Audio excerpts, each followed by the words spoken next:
Ladies and gentlemen, what if I told you that a test you've likely taken or will take soon is quietly putting your brain at risk? The title of this video says it all. As a brain doctor, I'm shocked this routine test raises stroke risk overnight. And yes, we're talking about something so ordinary, so routine, that it's almost never questioned. But new medical insights are revealing a hidden connection between certain standard procedures and a sudden spike in stroke risk, especially in seniors. In this video, we'll uncover exactly which test raises that risk, why your brain and blood vessels respond the way they do, and most importantly, how you can protect yourself or a loved one starting today. You'll walk away with science-backed, emotionally supportive, and easy-to-follow guidance that could genuinely help prevent a life-altering event. If you or someone you love is over 60, you can't afford to miss this. Let's explore the truth together and give your brain the protection it deserves. Would you like alternate versions? More emotional, more scientific, or more urgent? Have you ever gone for a routine medical test, thinking it was just another part of staying healthy, only to feel off afterward, maybe a little dizzy, overly tired, or strangely anxious? Most people don't think twice about these tests. We fast, we skip sleep, we follow the instructions because we trust the system. But what if I told you that some of these common procedures, especially in older adults, might actually increase your risk of something far more serious, like a stroke, without anyone warning you? It's not because the test itself is bad. It's because of how your body responds in that vulnerable window around the test. And no one's really talking about it. You deserve to feel safe and supported when you walk into a doctor's office, but aging bodies respond differently to stress, even small stray. She says lack of sleep, missing meals, worrying about test results, all these things silently add up, especially when you're over 60 and your brain, heart, and blood vessels need more care, not less. So many seniors feel like they're just supposed to tough it out, but that's not fair. It's not wise either. You're not being dramatic, you're being human. And it's time we look at how these so-called simple routines might not be so harmless after all. Imagine being told not to eat after 8 p.m., then tossing and turning all night with nerves. You wake up early, feeling lightheaded, dry-mouthed, and exhausted. No food, no water, maybe a little confused. Then off you go to the clinic. What you're feeling inside, dehydration, low blood sugar, elevated stress hormones, isn't just uncomfortable, it's dangerous. Your body is under pressure, and your brain, the organ that needs steady oxygen and blood flow more than any other, is suddenly struggling. This is especially true in the early morning, when stroke risk is already higher due to natural changes in blood pressure and clotting. These things may seem small, but in the body of a senior, they matter more. The elasticity in blood vessels is reduced. Recovery from stress takes longer. Even one disrupted night of sleep or one skipped meal can throw off the balance your body works so hard to maintain. And when that balance is disturbed, the risk of a serious event like a stroke can quietly rise, without warning, without pain, and without anyone connecting the dots.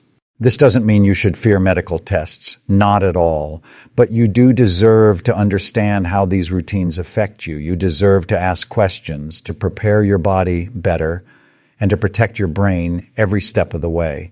Because when you're informed, you're stronger. And in the next part of this video, we'll go deeper. You'll learn exactly which tests raise this hidden risk and what you can do to make them safer for yourself. Stay with me, because your health, your safety, and your peace of mind matter more than anything. Let's uncover the truth together and take real steps toward a stronger, more protected you.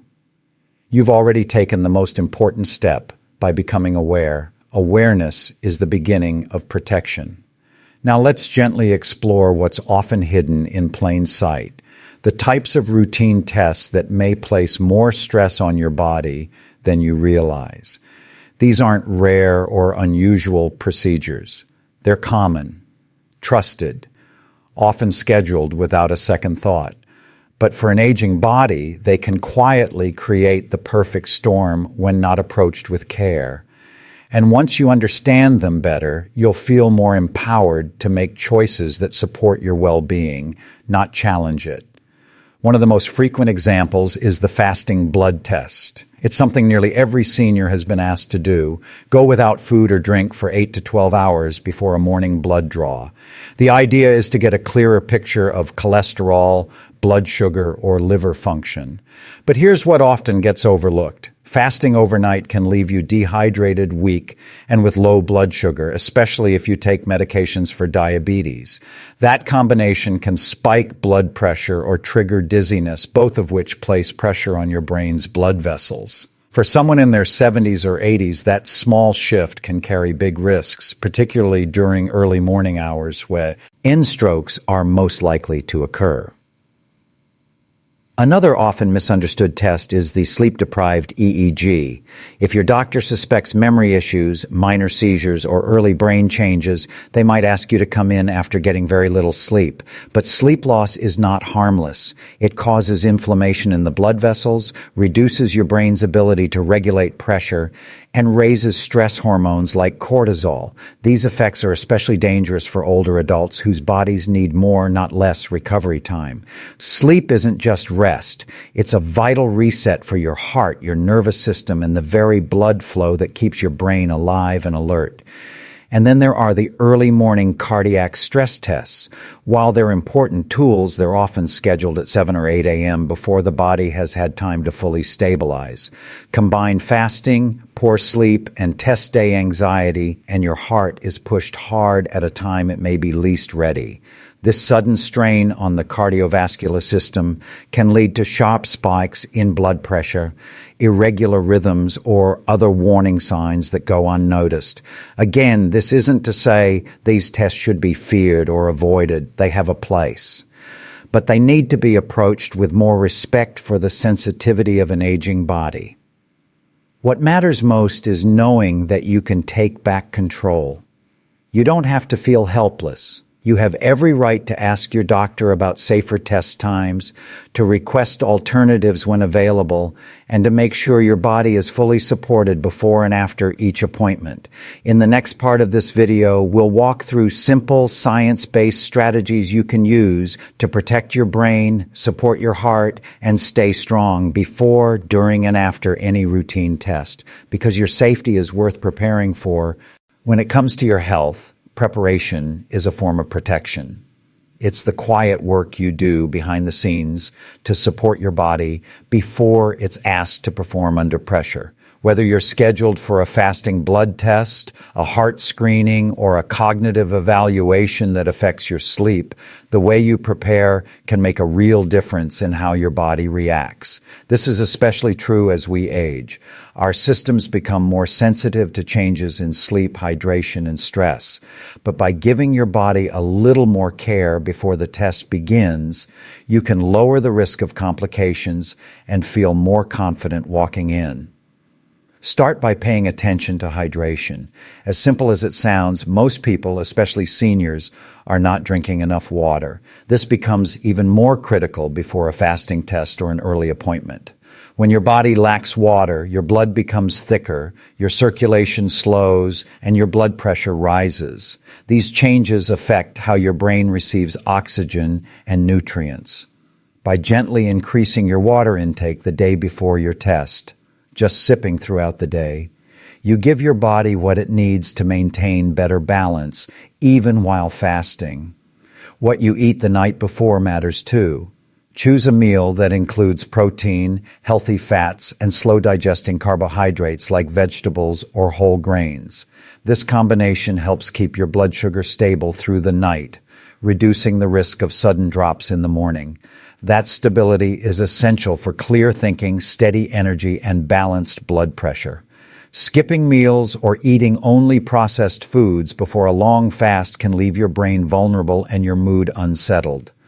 Sleep is another powerful tool for your protection. Even if a test requires some sleep restriction, do what you can to rest well the night before that. A quiet evening routine, low lighting, and avoiding screens key. And help your nervous system wind down. Your brain does its most important repair work during deep sleep. It cleans out waste, strengthens connections, and regulates your hormones. Without this rest, your body is more likely to overreact to even minor stress. Giving yourself the chance to sleep deeply is like giving your brain a calm foundation to stand on. The morning of your test, stay gentle with yourself. Avoid rushing. Try a few minutes of deep breathing or light stretching to calm your nervous system. If possible, ask for a mid-morning appointment. Your body is naturally more stable by then. Blood pressure tends to level out. Cortisol begins to drop, and your system is more alert. These small adjustments, hydration, sleep, a balanced meal, calm preparation, are not difficult, but they're deeply powerful. Every choice you make tells your body that it's safe, that you're paying attention, that it doesn't need to fight or panic. These signals matter. In the next section, we'll explore how to continue that care after your test is done, because recovery is not an afterthought. It's your next step toward lasting wellness. Once the test is over, your body begins to shift from anticipation into recovery. This phase is just as important as what came before it. The hours that follow a medical procedure may feel routine, but inside, your nervous system is still recalibrating.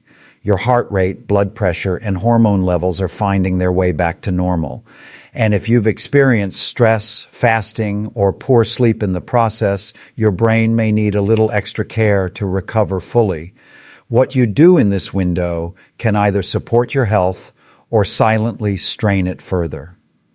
The first thing your body needs after a test is nourishment. Gently reintroduce food and hydration in a calm, supportive way. Choose meals that are warm, easy to digest, and rich in nutrients. Soups, oatmeal, boiled vegetables, or lightly cooked eggs are good examples. These kinds of foods send a soothing message to your digestive system and provide the glucose your brain needs to refuel.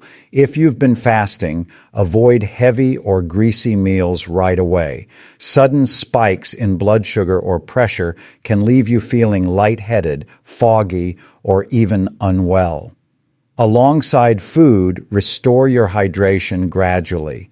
Sip water or herbal teas through the day. Rehydrating too quickly can overwhelm your system, while skipping it altogether leaves your circulation lagging. Your blood needs water to move smoothly, especially in your brain. Many people don't realize that even mild dehydration can slow thinking, impair mood, and increase the risk of blood clots. Think of each sip as a signal to your body that the stress has passed and safety has returned. Emotionally, it's also important to release any tension the test may have caused. Even if you didn't feel nervous, your body may have been quietly holding on to stress. Set aside a little time afterward to rest or do something calming. Read, listen to soft music, take a gentle walk. Let your nervous system know it's okay to relax. Stress isn't just a feeling. It changes your blood pressure, your heart rhythms, your immune responses. Giving yourself space to reset helps restore the balance your body needs. It's also helpful to reflect gently on how your body responded. Did you feel faint, anxious, too cold, or too thirsty? These are signs your system may need more support before your next appointment. Write down what helped and what didn't. This awareness builds confidence. It teaches you how to care for yourself more intentionally in the future. Your body is always giving you information, not through loud alarms, but through quiet whispers. The more you listen, the better you protect yourself. You don't need to do everything perfectly, but with every small act of say. Ari, you build a foundation of resilience. The more supported your body feels after a test, the better it can respond the next time. In the final part of this video, we'll talk about how to carry these principles into everyday life, so your brain and body stay protected, not just during appointments, but every single day. What you do in the hours after a test matters, but what you do every day matters even more. True brain health especially as we age, is not built in moments of crisis or recovery. It's built quietly, patiently, in the routines that shape our mornings, our meals, our sleep, and our thoughts. The good news is you don't need to make dramatic changes overnight. The body doesn't need perfection. It needs consistency. It needs kindness. And most of all, it needs you to stay curious, engaged, and compassionate with yourself as you age. One of the most powerful habits you can build is protecting your brain through regular, gentle movement. This doesn't mean strenuous exercise. It means walking, stretching, breathing deeply in fresh air. When you move your body, you move blood. And when blood flows more freely, oxygen reaches the brain more easily. That simple flow is one of your greatest protectors against stroke, memory decline, and fatigue. Even 10 minutes a day can shift your brain chemistry, lower blood pressure, and calm your nervous system. It doesn't need to feel like a workout. It only needs to feel like care.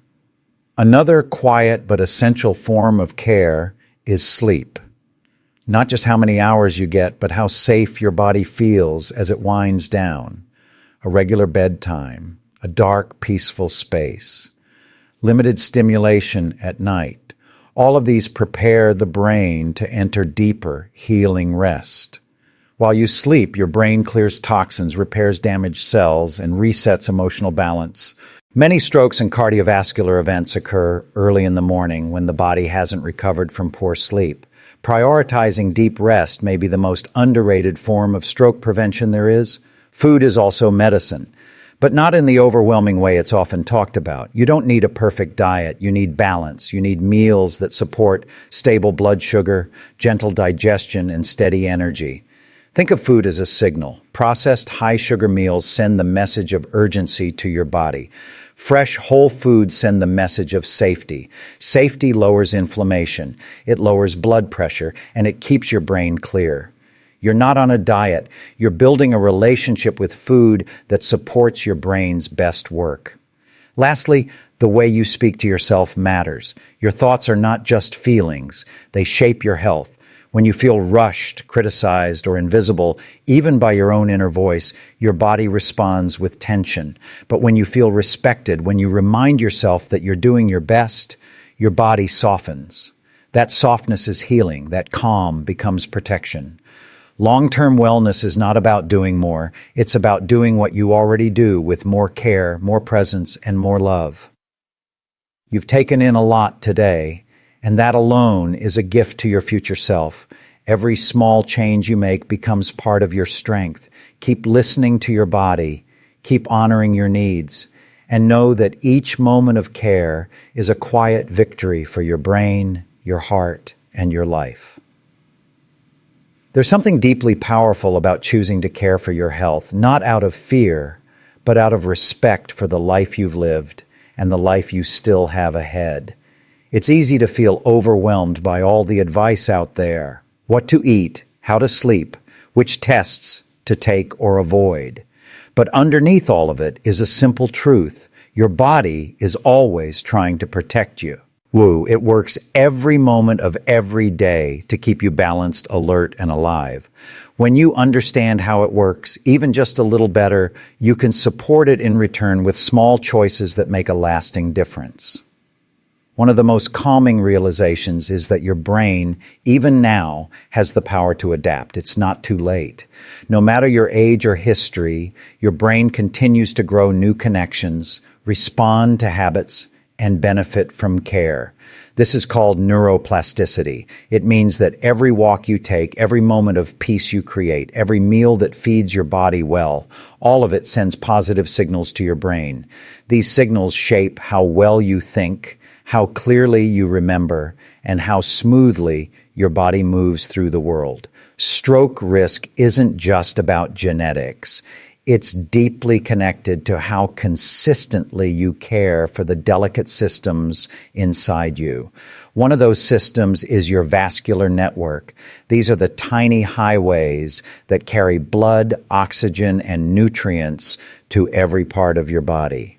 When they're healthy, everything flows easily. But when they become narrow, stiff, or inflamed, your risk for stroke rises. The choices you make each day, how you manage stress, how you move, how you rest, either protect these vessels or put pressure on them. It's not about strict routines or drastic changes. It's about trusting the small things to add up. A glass of water instead of soda, a short walk instead of sitting still, a moment of silence instead of rushing. These are the habits that create ease inside your body, and ease becomes protection. It's also important to stay curious, ask questions at your appointments, understand your medications, speak up when something doesn't feel right. You are not a passive observer in your healthcare. You are the expert on your body's experience. When you speak with confidence and clarity, you give your care team the chance to support you better. Trust builds in both directions, and your brain benefits from the peace that comes with being heard. You've come this far in your journey, and that's something to honor, not with pressure, but with presence. You don't need to fix everything today. You simply need to take the next right step for your body, your brain, and your peace of mind. Stroke risk is real, but so is your power to reduce it, gently, steadily, with kindness toward yourself. Keep going, one choice at a time. Wellness is not a finish line. It's the way you walk through your days with awareness, care, and a heart open to healing.